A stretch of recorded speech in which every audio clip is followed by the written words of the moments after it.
Well, I did see the whole interview, and there's a couple things I want to bring out.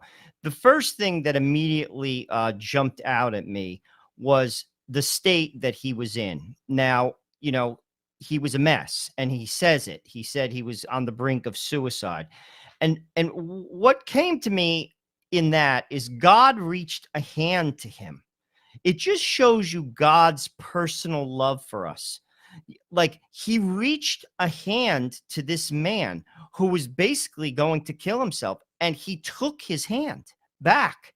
That says something. It reminded me of a story. Today is the feast day of Mother Teresa, and it reminded me of a story of basically a child on the street in India. Basically, children in the third world that live on the street, they are the poorest of the poor. No one looks at them. I hate to say it. It's almost like if you've ever been to the third world and seen children barefoot, I've seen naked children on the street in Cambodia and Haiti. It's mind blowing.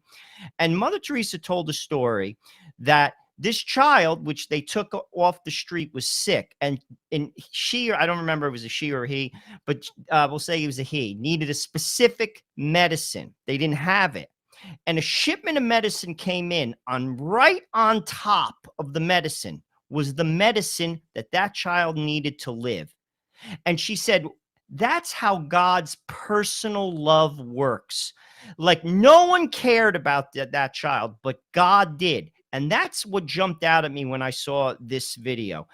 God cared about him. Didn't care that he was like living, not the greatest of lives. Didn't care about his politics. Didn't care about his past. He cared about him and he loved him. And that's what we have to do. That doesn't mean you compromise yourself. That doesn't mean you lower your standards. But what it does mean is you have to love people. And you have to. I'm going to be honest with you. That is a vital, vital aspect of following Christ. And if you're not doing that, I'm going to be honest with you, you're not doing anything.